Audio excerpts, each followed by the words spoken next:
믿음의 조상들, 특별히 아브람, 이삭, 야곱, 그리고 요셉을 믿음의 족장이라 부릅니다. 그러니까 이 네 사람을 통해서 믿음이 어떤 것인지, 또 하나님의 축복이 어떤 것인지, 그리고 하나님의 은혜를 어떻게 받을 수 있는 것인지, 또 신앙생활을 어떻게 하는 것이 참되게 하는 것인지 하는 것을 배우게 되는 줄로 믿습니다.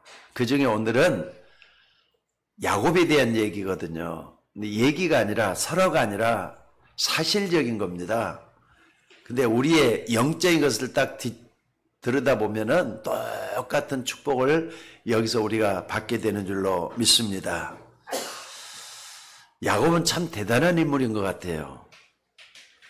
장자의 축복이라는 아버지의 축복을 장자인 형님인 에서가 받아야 되는데, 그 축복을 가로채려고 아버지를 속이고 형님을 속여서 기도를 받기도 하고 그랬습니다. 이것을 알게 된 에서가 말이죠, 장자 자기가 받아야 될 것을 뺏겼다고 해가지고 동생을 죽이려고 막 하잖아요. 그때 야곱이 도망을 갔다 했습니다. 어디로 갔느냐? 도망간 곳이 바로 삼촌 라반의 집이거든요. 외삼촌. 그러니까 리브가 자기 어머니 리브가의 오빠네 집인 이 라반의 집으로 도망을 갔습니다. 근데 거기서 야곱은 외삼촌의 딸들 가운데 라헬이라는 딸이 있어요. 라헬을 얻기 위해서 무려 말이죠, 20년이라는 그런 시간을 투자를 합니다. 결국은 라헬을 얻게 되죠. 삼촌 집에서 그 삼촌을 이용해 가지고 어떻게 했느냐? 어마어마한 재산을 모아요. 어마어마한 재산을 모아요. 그러니까 홀로 떠났던 야곱이 하나님의 축복 속에서 어마어마한 재산을 모으게 됐다 이 말입니다. 그래서 거대한 부자가 돼 가지고 다시 이제 고향으로 오게 되는 겁니다. 큰 선물을 미리 준비했다 그래요. 형님에게 줄 선물을.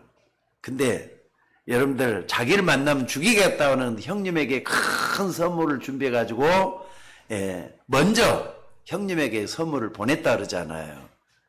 성경을 읽어보면요, 그 앞에 이제 32장 앞에 부분에 나오는데 짐승 몇백 마리를 보낸 거예요. 양도 있고 염소도 있고 소도 있고 낙타도 있고 몇백 마리를 이렇게 보낸 거예요. 그런데 들려오는 소식에 의하면은요, 아주 반가이 맞아주고 말이에요. 그거 얼마나 많이 보냈습니까?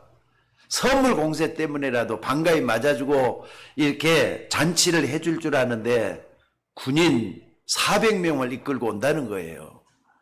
너무나도 두려워가지고 야곱이 말이죠, 가족들과 모든 재산을 앞세워서 보내놓고 지금 자기 혼자 야복강가에서 하나님께 간절히 기도하고 있는 게 오늘 본문의 모습입니다. 오늘 여러분 꼭 좀 기억하시기 바랍니다. 참 복음의 능력은 모든 걸 다 양보해도 승리하게 된다는 거 잊지 마시기 바랍니다. 그러니까 여러분 스스로 한번 생각을 해보세요. 여러분이나 제가 말이죠, 참 복음을 가지고 있다면은 모든 것을 다 양보해도 이기게 돼가고 있어요.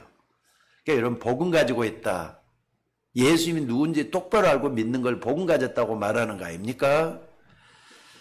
여러분이 참복음을 가졌으면 모든 걸 다 소용을 해도 응답을 받습니다. 또 모든 걸 다 희생을 해도 반드시 하나님의 진짜 축복을 받게 돼 있어요. 야곱은 야복강가에서 하나님께 무릎을 꿇은 거란 말이에요.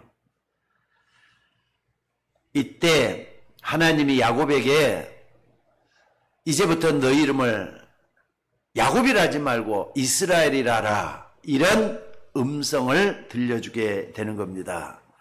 사실 이스라엘이라고 하면은 아주 익숙한 이름이잖아요. 지금도 저 중동에 저 팔레스타인 난민들이라든지 이런 것들과 싸우고 있는 그 이스라엘 이름이 여기서 비롯된 거예요.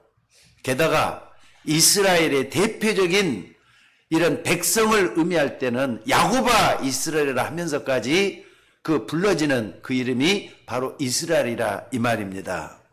이게 하나님이 이스라엘을 얼마나 축복했느냐? 하나님은 이들을 통해서 분명히 세계를 복음하기를 원하셨어요. 복음은 그 나라에게만 주신 것이 아니라 세계도 다 전해져야 되기 때문에 하나님은 이스라엘을 말해 때로는 노예로 가기도 했어요. 때로는 포로가 되기도 했어요. 때로는 전쟁을 일으키면서 그 민족을 이용해 가지고 복음이 증거되기를 원했다 이 말입니다. 자, 여러분들 이스라엘 나라가 얼마나 큰 줄 아세요? 이스라엘 나라가 지금도 핵을 가지고 있다. 핵이 있다 없다 이렇게 좀 찬반 양론이 있지만은요. 제가 볼 때는 분명히 이스라엘이 핵을 가지고 있는 나라예요. 근데 이스라엘의 크기가 어느 정도 될 것 같습니까? 우리나라가 말이죠. 어느 정도 되느냐? 10만 평방미터, 평방킬로미터가 된다 그래요. 우리나라 크기가. 남한만 해가 10만 평방킬로미터. 근데 이스라엘 얼마 되느냐? 2만 킬로 평방미터라는 거예요. 그러니까 우리나라의 5분의 1밖에 안 되는 나라가 이스라엘이에요. 우리나라는 5천만이나 살고 있지만 그 나라 전체를 다 합해봐 830만 밖에 안 되는 우리나라의 5분의 1 크기밖에 안 되는 인구를 가지고 있는 나라가 이스라엘입니다.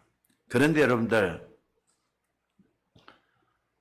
이스라엘을 우리는 간단하게 생각하면 안 되는 것 같아요.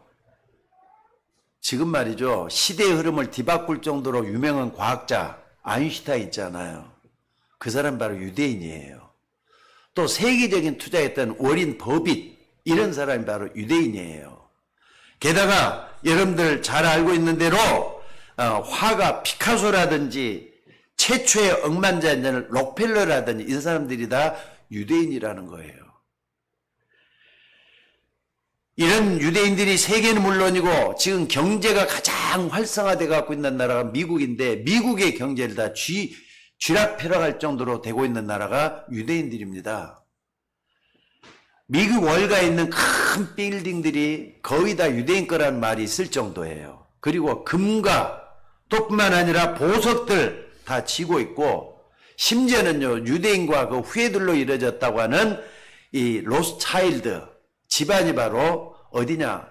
지금 말이죠. 유대인 경제, 정치를 주물럭거리고 있는 3단체를 움직이고 있다. 이런 말을 하고 있어요. 그러니까 유대인들은 간단한 그런 민족이 아닌 걸 볼 수가 있습니다. 이만큼 하나님은 유대인들을 지금도 축복을 했어요. 복음이 없는데도 하나님이 택한 민족이라는 그 하나 때문에 이렇게 축복을 했다. 이 말입니다. 그래서 오늘 여러분들 유대인들은 시대마다 복음을 놓친 민족이 돼갖고 있습니다. 그러니까 성경을 보면 그때마다 뭐가 나오느냐? 참 이스라엘이란 이름이 나왔어요. 오늘도 마찬가지입니다, 여러분들. 그래서 오늘 예배에서 꼭 붙잡아야 될 게 뭐냐? 참 이스라엘의 언약이에요. 오늘 여러분들이 꼭 좀 이 언약을 좀 붙잡을 수 있기를 주의 이름으로 축원합니다. 여러분이 건강하고 자식 잘 되고 하나님의 축복으로 부자 되고 그런 것만 바라보지 말고 오늘 여러분이 참 이스라엘의 축복을 받아야 된다 이 말이에요. 왜냐? 이 참 이스라엘의 축복은 우리 인간의 금생과 내생의 영원한 축복이 되기 때문에 그렇다 이 말이에요.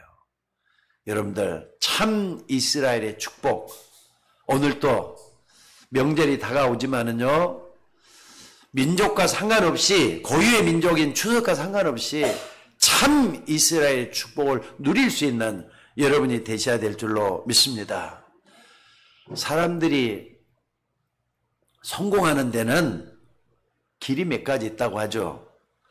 우리가 다른 사람보다 더 노력하면은 성공이 쉬워져요. 그러니까 다른 사람들은 부지런히 일할 때 더 부지런히 일하면은 성공할 수 있는 길이 넓어져요. 또 이것은 필적이고 또 어떤 때는 말이죠. 싸워서 이겨야 될 때도 있잖아요. 안 그렇습니까? 필요하다고 생각이 들어요. 그런데 더 중요한 게 뭐냐? 싸우지 않고 이길 수 있는 거.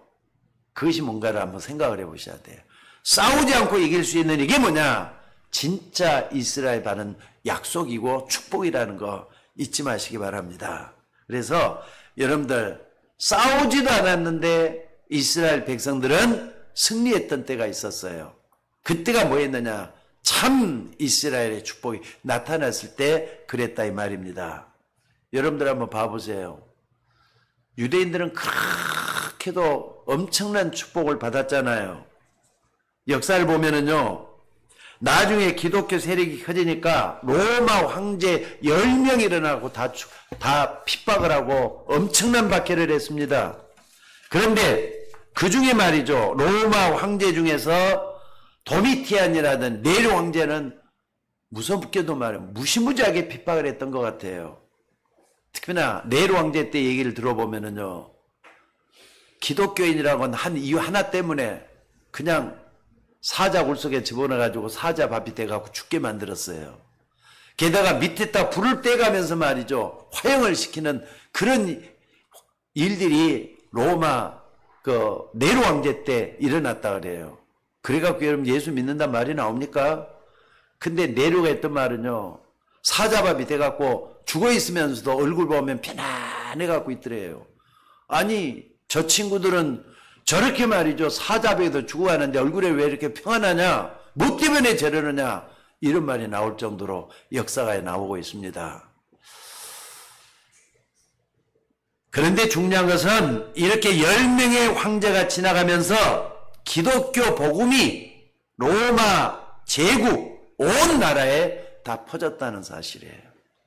그러니까 로마가 만들어놨던 게 뭐냐면요, 군사들 이동할 때 쓰는 굴로가 있잖아요.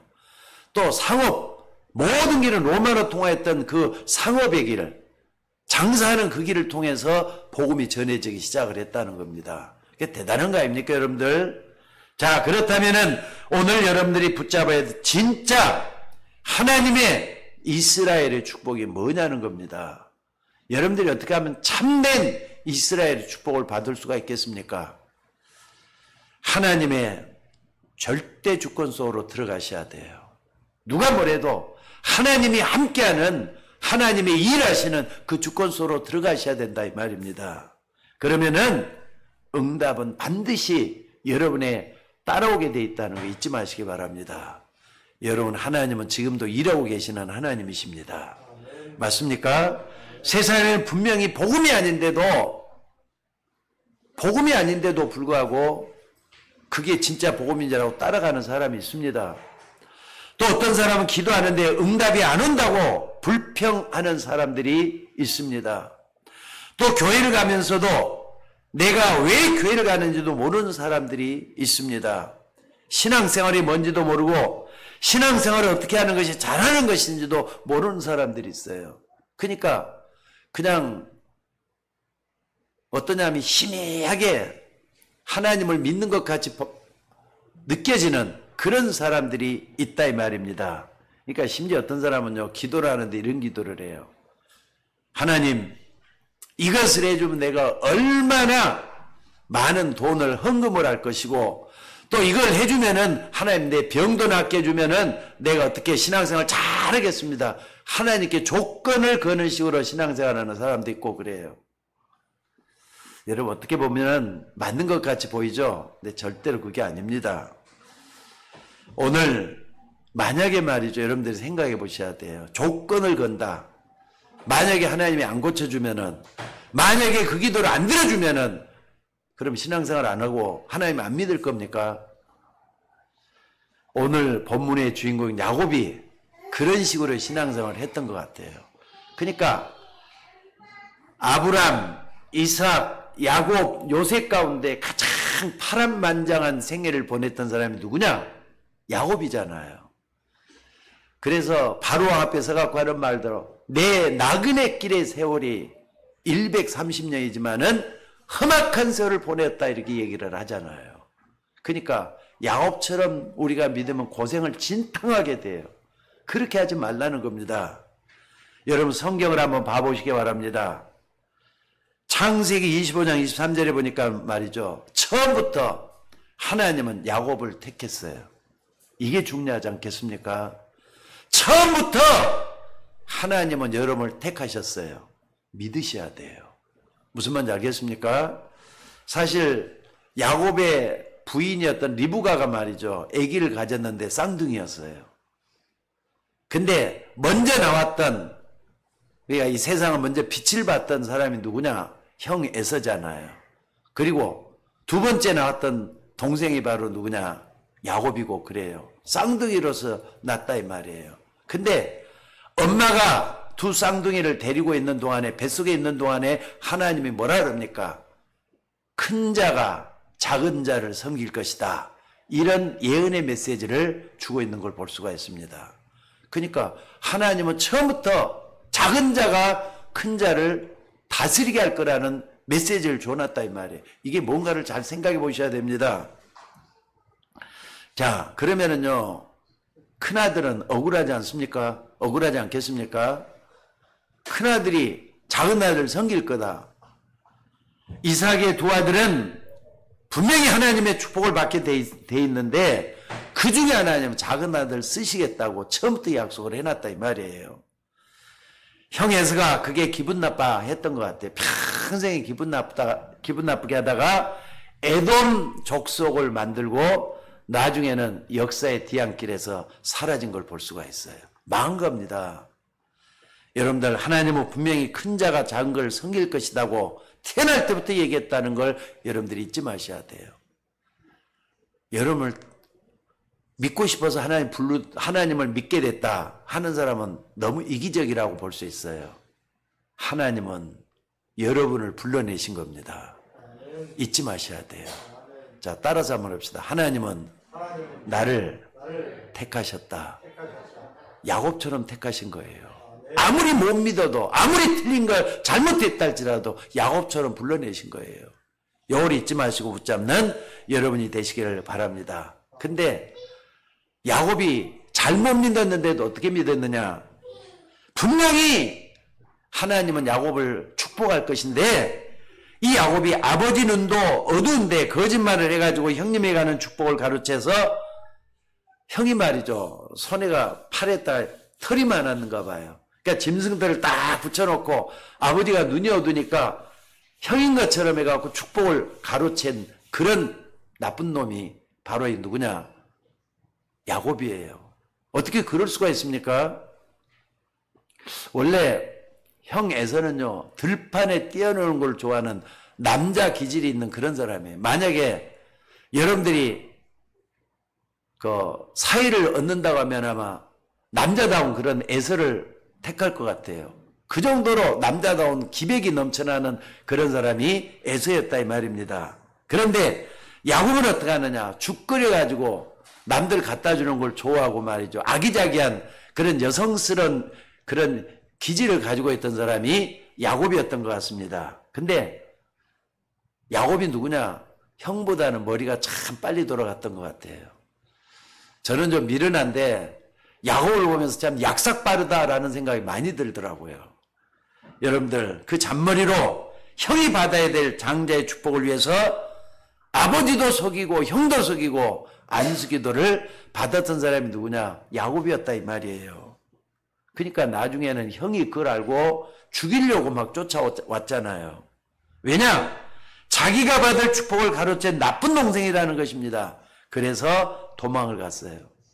도망을 갔는데 얼마나 힘들었으면은 산에 쓰러져서 잠을 잤겠습니까? 잠자는 거 그냥 얘기가 아니잖아요.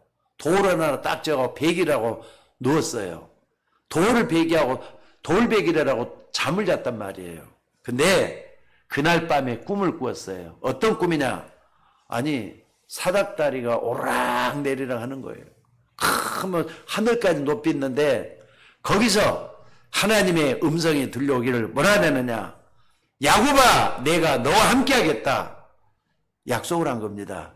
그때 이 야곱의 어머니 리브가가 줬던 기름을 가지고 거기에다가 뭡니까? 거기에다 돌에다 붓고 단을 쌓았다 그랬어요. 그래서 그 장소를 보면 뭐라 하느냐? 베델이라는 겁니다.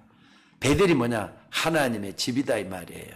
그러니까 지금도 뭐 그런 게 좀 있습니다만은 보통 교회를 지을 때는요, 두 기둥을 여기다 짓는 이유가 베델처럼 그 하나님의 집이라는, 하나님이 임재하는 곳이라는 상징적인 그런 의미로 집을 짓는 경우를 볼 수가 있어요. 그러니까 여러분들, 하나님은 이미 여러분에게 굉장한 언약을 준비해 놓았기 때문에 절대 주권을 받아야, 믿어야 되고 그 속에 있어야 되는 것이 우리들이라 이 말입니다.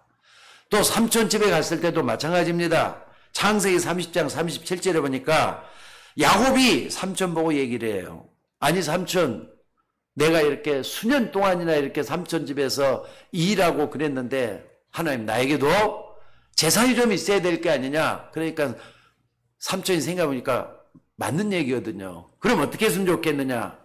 그러니까 삼촌이 이제 그렇다면은 양이고 염소 간에 얼룩진 거, 여러 가지 이렇게 좀 얼룩진 것들이 좀 적게 나오는가 봐요. 근데 얼룩진 거, 그런 양이나 염소가 나오면은 그건 나를 주시고, 그러니까 백색으로만 돼 있는 양이나 염소가 나오면 그건 삼촌 거고, 그렇게 하면 어떻게 했느냐. 그러니까는 확률적으로 보면은 흰색 양이나 염소가 더 많이 나온단 말이에요. 그러니까는 삼촌이 보고 그렇게 하자 이렇게 됐단 말이에요. 근데 그 다음에 어떻게 하느냐가 중요해요. 이 야곱이 살구나무라든지 또는 이 버드나무라든지 신품나무 이런 나무를 뜯어서 짐승에 엎어놓고 기도를 하고 막 그랬다 그래요. 왜냐하면 하나라도 얼룩말이 더 얼룩진 것들이 많이 나오기를 바라는 그런 의미에서. 근데 실제로 그렇게 됐다 그랬어요. 물론 하나님의 축복 가운데 그렇게 된 줄로 믿습니다만은 유전법칙을 이용한 이것이 말이죠. 나중에 보면은 이래갖고 재물을 얻으면 뭐 하느냐 이거예요. 사실 옛날, 지금은 그런 게 좀 적지만은요, 옛날 부흥사들이 부흥회하는데 참 많이 했거든요. 부흥사들이 그 부흥회한다고 가보면은 말이죠, 헌금을 내게 하는 방법이, 이런 방법을 많이 썼어요. 그러니까는 막 그냥 설교를 하면서 이렇게 하다가 헌금 이렇게 하면은 당신이 이런 문제 해결되고 이것도 받고 저것도 받고 그런다고 이런 말 많이 했었어요. 그게 옛날에 중세시대 때 뭐냐면은요, 속죄표를 사기 위해서 돈을 주고 속죄표를 사는 그런 거 똑같은 식이다.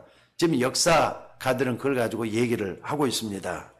오늘 여러분들 정말로 성경은 절대로 그렇게 돼갖고 있지를 않습니다.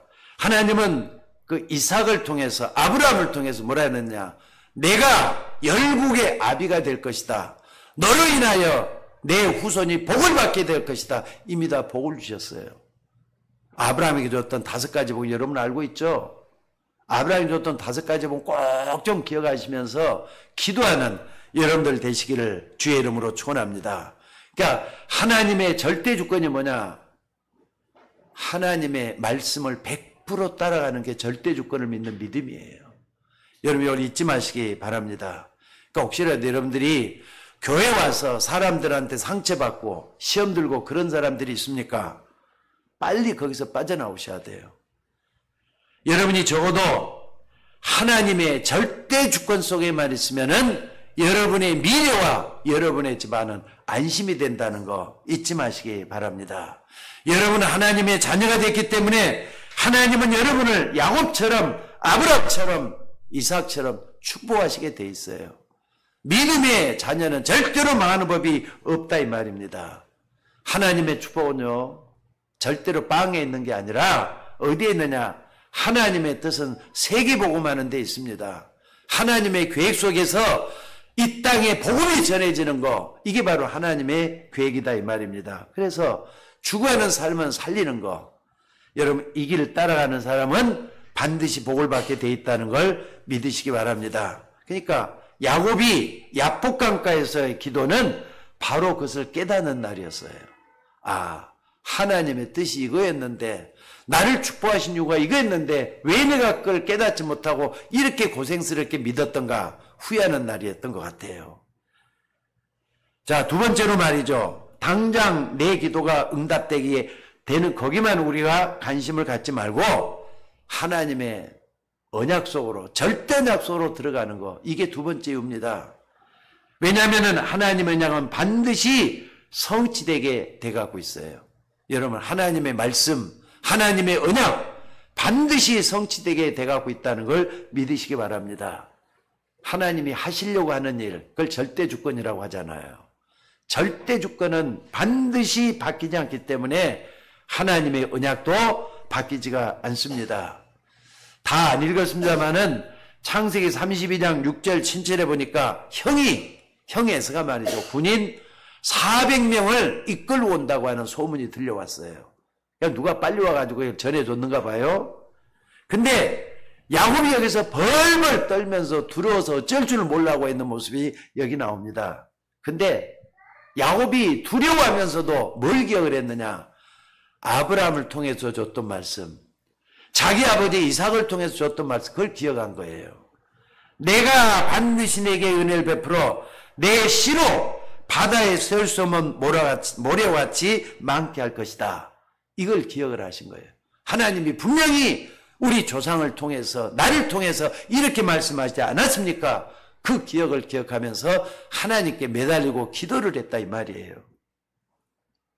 여러분, 우리는 응답이 오면 좋아하고 응답이 안 오면 불평하고 짜증내고 막 그러잖아요.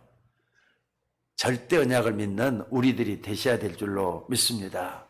그러니까 야곱이 가장 두려울 때 자기가 붙잡았던 하나님의 말씀, 이걸 딱 붙잡고 하나님께 매달리면서 기도하기를 시작을 했다 이 말이에요. 그러니까 야곱은 믿음의 선택을 잘한 거예요.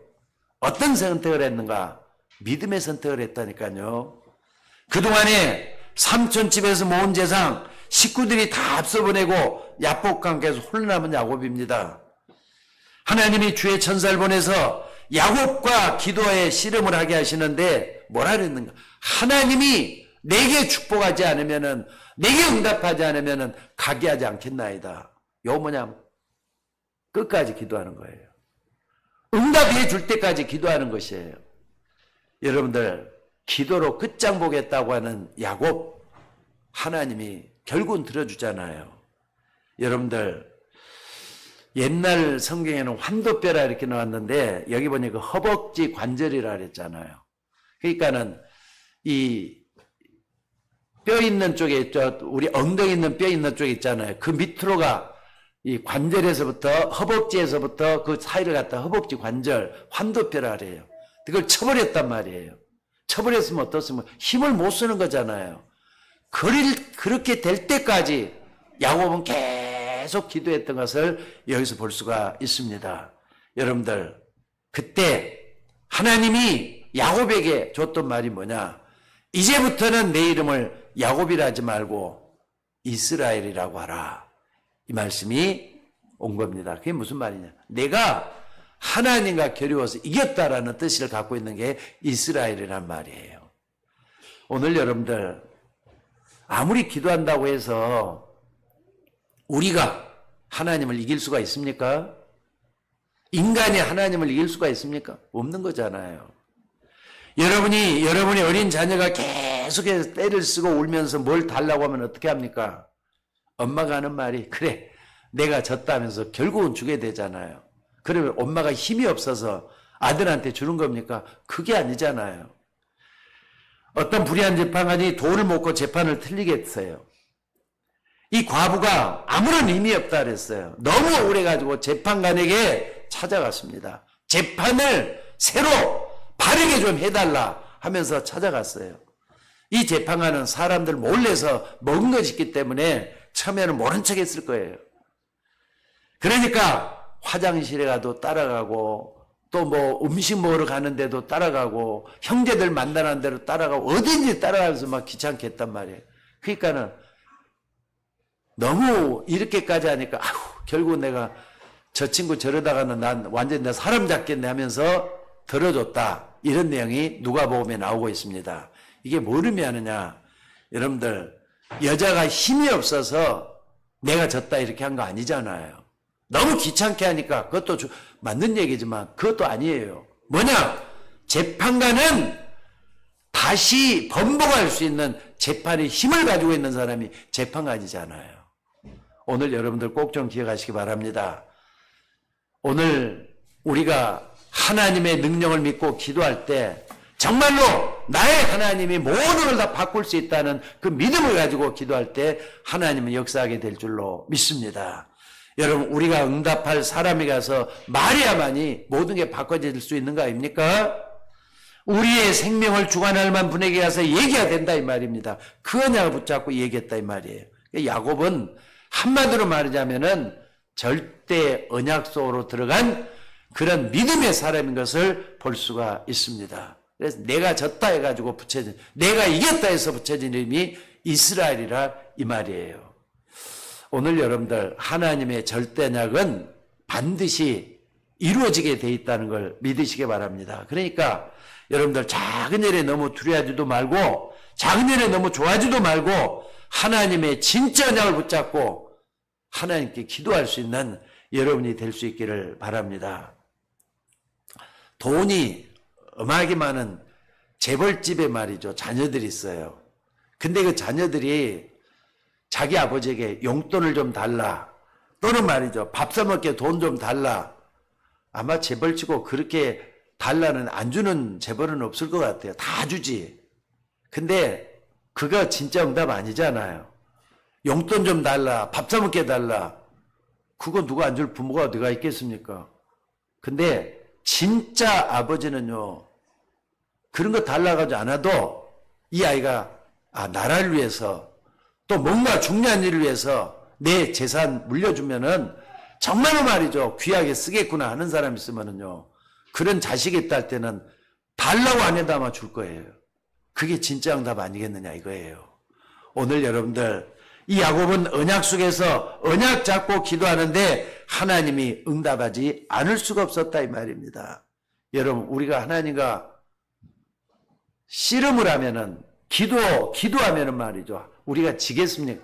하나님이 지겠습니까? 하나님은 절대로 지는 법이 없잖아요. 근데도 하나님이 졌다고 말할 때는 어떤 게 있는가 생각을 한번 해보세요. 지금 저기 우리 예성이 때문에 때로는 우리가 예배가 좀 방해되고 그럴 때가 있습니다만은 예성이하고 저하고 말이죠. 씨름을 한다고 생각을 한번 해보세요. 그러면은 할아버지하고 예성이하고 씨름을 하면은 누가 이기겠습니까? 저 조그만 애하고 할아버지가 씨름을 하면은. 근데 예성이가 지금 계속 붙잡고 할아버지가 씨름하게 바둥바둥거리고 있단 말이에요. 근데 너무 귀여워가지고 할아버지는 제가 살짝 넘어졌어요. 그러니까 지가 이긴 줄 알고 쫄아가지고 막 다시 한번 더 하자란단 말이에요. 그또 다시 제가 또 넘어져요. 여러분 그게 바로 내가 겨루어서 이겼다라는 말이에요. 여러분들 하나님의 능력 믿으시기를 주의 이름으로 축원합니다. 하나님은 모든 걸 다 할 수 있는 분이에요. 그걸 믿고 기도할 때 하나님의 역사가 일어난다는 걸 잊지 마시기 바랍니다. 여러분이 하나님의 언약을 붙잡고 있으면은 하나님은 반드시 응답하시게 돼 있다는 것을 믿으시라 이 말이에요. 마지막으로 우리가 기억할 것은요. 하나님이 주시는 절대응답은 아무도 막을 수가 없다는 사실입니다. 하나님의 절대응답 속에 여러분이 있고 그것을 받으면은 막을 수도 없고 어느 누구에도 누가 말이에요. 뺏어갈 수도 없다는 걸 잊지 마시기 바랍니다. 오늘 하나님은 야곱에게 그리고 우리에게 그걸 주시려고 하는 거예요. 야복 강가에서 기도. 정말로 하나님을 믿고 기도할 때 하나님이 역사한다는 그 기도 잊지 마시고 붙잡는 여러분들이 되시기를 바랍니다. 원래 야곱이라는 이름 뜻이 뭐냐? 발 뒤꿈치를 붙잡았다. 또는 말이죠. 거짓말쟁이다. 이런 뜻을 담고 있습니다. 지금까지 야곱은 야복강가 이전까지는 말이죠. 몸부림치면서 세상을 살았지만은 거짓수산 인생이었다고 말할 수가 있습니다. 거짓말쟁이라 이 말입니다. 사기를 친다라고 할 때는 두 가지 뜻이 담겨져 있어요. 여러분들은 사기꾼이 나는 안 되겠다 하지만은요. 자, 첫 번째는 뭐냐면요. 저 사람이 가진 게 좀 있단 말이에요. 그러면은 저 사람을 어떻게든지 간에 저 돈을 내 것으로 만들어야 되겠다면서 저 사람을 감쪽같이 속여가지고 저 사람 것을 내 것으로 만들면 사기친다 그러잖아요. 그런 사기꾼도 사실은 있습니다. 제가 지금도 한번 내가 몇 번 얘기를 한 것 같은데 저 부목사로 있을 때 신생교회에서 장로님이라는 분이에요. 근데 교인들 몇십 명씩 데려다가 사기를 쳐놓고 미국으로 도망가 버렸어요. 난 지금도 그 장로님 이름들 보면서 어떻게 그럴 수가 있는지 생각을 위해 이 메시지가 하면 꼭 이게 생각이 나요. 교회 안에도 사기꾼이 있어요. 그러니까 그걸 잘 분별해서 교회 안에서는 절대로 돈거래해서는 안 됩니다. 이런 사기꾼이 있습니다. 근데 또 하나 사기꾼은 뭐냐면요.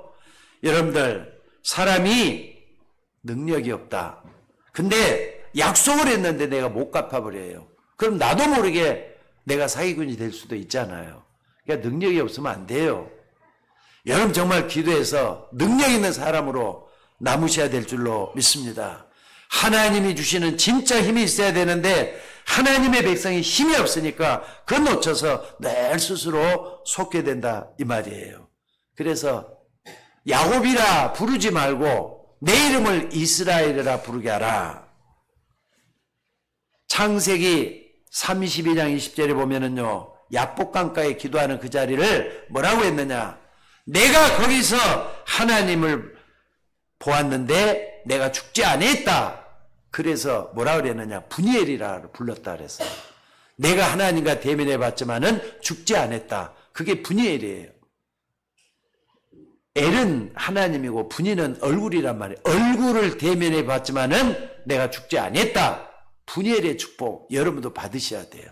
그러니까 여러분들이 문제 생기고 어려움 생겼을 때 기도하는 그 자리에서 내가 정말로 살아남을 수 있는 그 자리가 될 수 있는 분이엘의 축복이 여러분에게도 있어져야 될 줄로 믿습니다.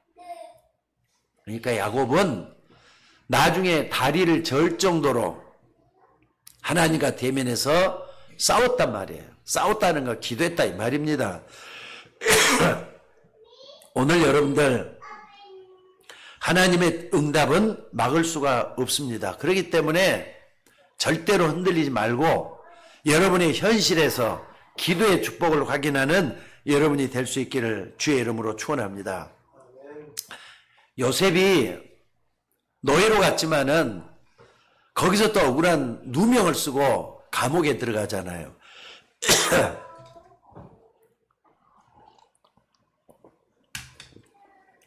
요셉이 감옥 속에 들어갔지만은 눈 하나 깜빡하지 않은 걸 볼 수가 있어요.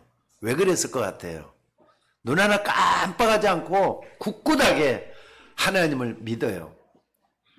창세기 39장 2절에도 여호와께서 요셉과 함께 하심으로 형통한 자가 됐다 그랬는데 39장 그 마지막 부분에 보면은요, 또 감옥에 들어가 있을 때도 똑같은 얘기가 나와요.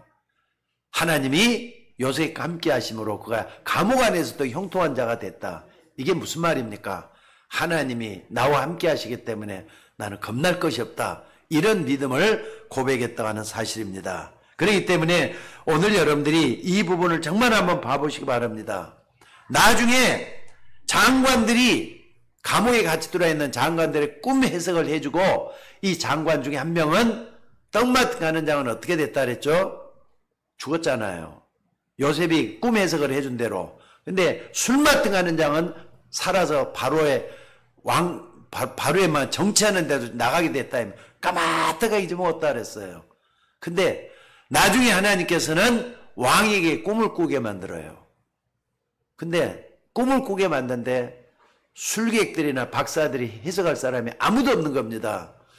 근데 너무나도 없으니까 이거 옛날에 장관이 말이죠. 감옥에 있을 때 요셉이라는 젊은 청년이 이렇게 꿈에서 해줬다. 이게 왕의 얘기라니까 거기서 왕이 곧장 말이죠. 감옥에서 끌어올려가지고 해석하게 만들잖아요. 그러니까 그때가 바로 몇 년이나 돼갖고 감옥 생활을 했던 요셉이란 말이에요. 이것 때문에 요셉이 뭐라 그럽니까? 아마 우리 같으면은 내가 꿈 해석을 잘하기 때문에 내가 할 수 있습니다. 이렇게 할 수도 있었을 것 같아요. 근데 요셉은 그렇게 하지 않고 뭐라 그럽니까?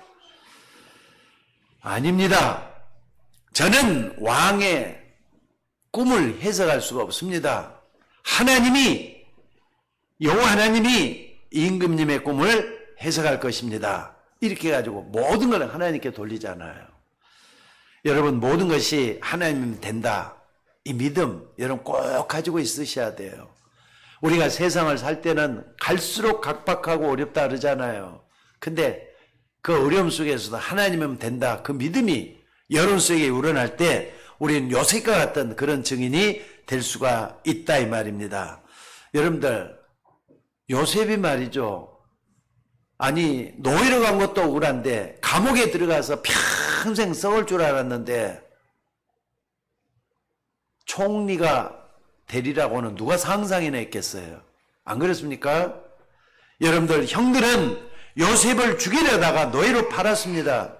형들이 나중에 애굽에 쌀살아서 요셉을 면전에서 만났습니다. 그런데 그 형들이 요셉을 분명히 노예로 팔았잖아요. 근데 노예로 팔았는데도 불구하고 요셉이 형들을 만났을 때 뭐라 그랬느냐? 창세기 45장 5절 뭐라 그랬느냐? 형님들이 나를 노예로 팔았다고 해서 근심하지 말라. 한탄하지 말라. 형들이 나를 판 것이 아니라 하나님이 나를 이곳으로 보내셨다. 이런 위대한 신앙 고백한 걸 볼 수가 있어요. 그러니까 요셉에게 있어서는 최고의 위대한 신앙 고백이 창세기 45장 5절에서 나온 겁니다. 어떻게 이런 고백이 나왔는지 여러분 바로 이게 하나님의 주권을 믿는 하나님의 절대 주권을 믿는 최고 응답의 증인이 요셉인 것을 볼 수가 있다 이 말입니다. 아니 불 가운데로 들어가면은 여호와 하나님께서 건져주실 것입니다.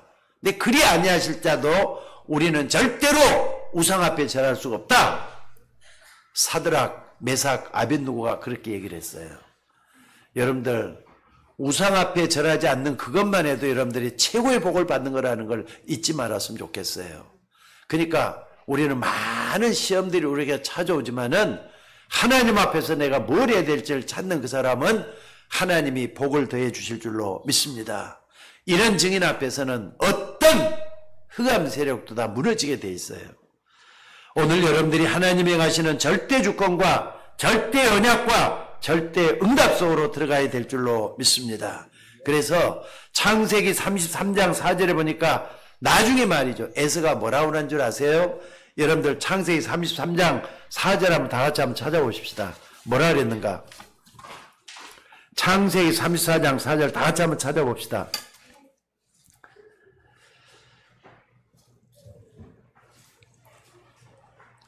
창세기 33장이죠. 창세기 33장 4절 다 같이 한번 읽어봅시다. 자, 시작. 에서가 달려와서 그를 맞이하여 안고 목을 어긋맞추어 그와 입맞추고 서로 우니라. 요게 중요한 것 같아요. 결국은 자기를 죽이려 했던 에서가 모든 화를 다 풀고 야복강가에서 기도 후에 보좌의 축복이 일어난 거 아니냐 이거예요. 오늘 여러분에게 이런 축복이 일어나야 돼. 원수다 죽이려고 할 거예요. 근데 저건 원수가 아니라 내 동생이지. 내가 동생한테 저런 마음을 품어갖고 뭐 하겠어? 다시 돌아가지고 이렇게 했다는 건 대단한 거 아닙니까 여러분들? 처음에는 자기를 속이 이용해서 하나님의 축복을 가로챈 동생 죽여도 싸다 이렇게 얘기를 했었는데 이런 야곱을 끌어안고 눈물을 흘렸다고 이 말입니다. 이거보다 더 중요한 응답은 없을 줄로 믿습니다. 자, 그렇다면 오늘 여러분들 결론적으로 다시 한번 좀 생각을 해봅시다. 이스라엘 나라 이름이 중요한 게 아닙니다. 이스라엘 참 이스라엘 축복을 받는 여러분들이 되셔야 돼요. 하나님과 겨루어서 싸웠거나 내가 이겼다. 하나님과 겨루어서 내가 이겼다. 기도에 온전한 응답을 받는 이거란 말이에요. 오늘 여러분들 이 야곱의 주 영원한 축복이 몇 가지 있죠. 야곱이라 하지 말고 이스라엘이라라. 하나님 내가 진짜 가짜로 믿는 데가 아니라 진짜로 믿는 참 이스라엘의 축복을 나에게도 허락해 주옵소서. 이렇게 기도하셔야 돼요. 여러분들 하나님은 진실 속에서 여러분 만나주시는 하나님이신 것을 믿으시기 바랍니다. 이런 야곱에게 하나님은 12지파의 축복을 주셔요. 12지파가 나중에는 어떻습니까? 12아들을 통해서 12지파의 축복을 주시고 12지파를 통해서 한 나라가 세워지는 그런 축복이 만들어진 걸 볼 수가 있습니다. 여러분 이건 여긴 두 가지가 있어요. 오늘 말씀은요. 야곱은 굉장한 기도의 축복을 가지고 있는 사람이다 하는 걸 볼 수가 있고요. 또 하나는 하나님의 권세가 너무나도 크다는 걸 이걸 딱 붙잡으셔야 돼요. 우리는 아까 불의한 재판관처럼 권세 있는 재판관이잖아요. 우리가 믿는 하나님은 여러분의 모든 기도에 응답하실 수 있는 응답의 하나님이세요. 모든 걸 다 가지고 있다 이 말이에요. 그렇기 때문에 그 하나님의 약속을 분명히 붙잡고 기도할 때 하나님이 역사하게 될 줄로 믿습니다. 특별히 복음 전하는 여러분이 맞다면은 다른 사람들을 하나님의 말씀으로 축복해 줄 수 있는 축복권을 가지고 있어요. 여러분 전해주는 복음, 여러분이 전해주는 하나님의 말씀, 그게 축복이란 말이에요. 그러면 그 사람에게 그대로 이미지를 때는요, 언약이 이루어지는 겁니다. 자, 그래서 여러분들이 적어도 사람을 욕하고 저주하고 그러면 안 돼요. 축복할 권한이 여러분에게 있다는 걸 잊지 마셔야 돼요. 좀 더 나를 좀 넓게 보시면서 옹졸한 사람 되지 말고 넉넉한 사람 되어서 하나님의 축복을 전달해 줄 수 있는 여러분이 될 수 있기를 주의 이름으로 축원합니다. 또 하나는 뭐냐면요, 우리가 여기서 안 읽었는데 창세기 33장 9절에 보니까 중요한 말이 나옵니다. 야곱의 우물이란 말이 있어요. 왜 우물이 그렇게 대단하냐? 그 당시에는요, 땅을 파면은 석유가 많이 나오는데 물이 나온 데는 쉽지 않았던 것 같아요. 그러니까는 야곱의 우물 할 때는요, 굉장히 중요한 의미가 들어있는 걸 볼 수가 있습니다.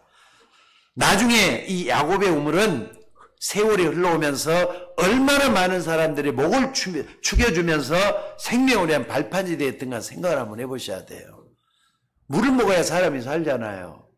또 물을 먹을 수 있다는 게 얼마나 큰 복입니까? 근데 예수님이 사마리아 수가성 여인들 앞에서도 이 수가성 여인들 앞에서 물을 떠가지고 주니까 내가 이 물을 마시는 자마다 목마를 것이지만은 내가 주는 물을 먹는 자는 영원히 목마르지 않냐를 하면서 하나님의 복음의 생명수를 얘기를 하는 걸 볼 수가 있어요.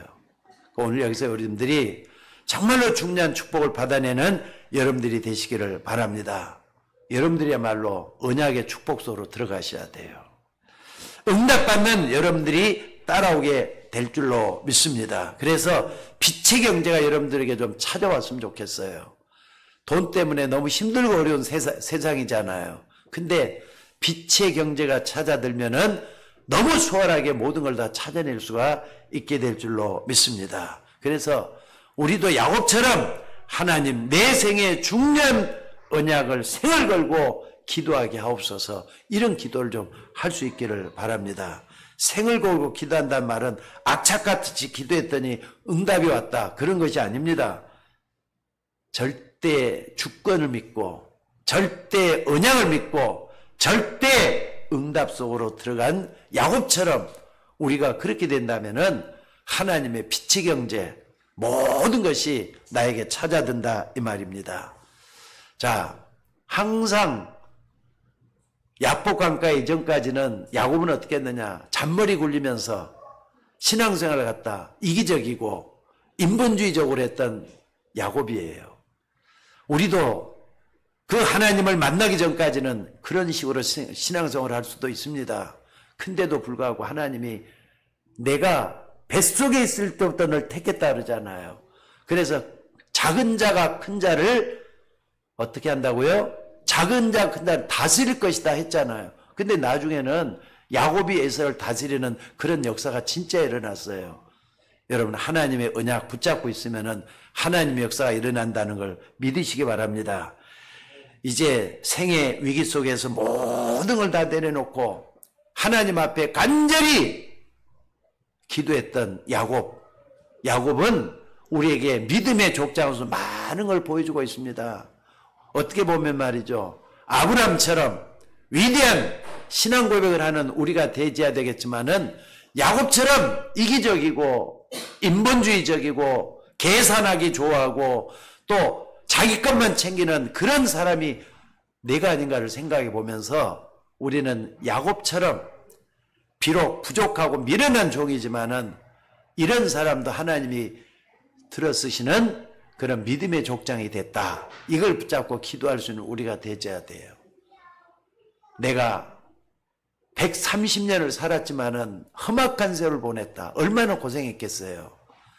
고생 좀 덜하고 아브라함처럼 믿고 신앙생활하는 우리가 되셔야 될 줄로 믿습니다. 근데 이삭은 또 어떻게 됐다고요?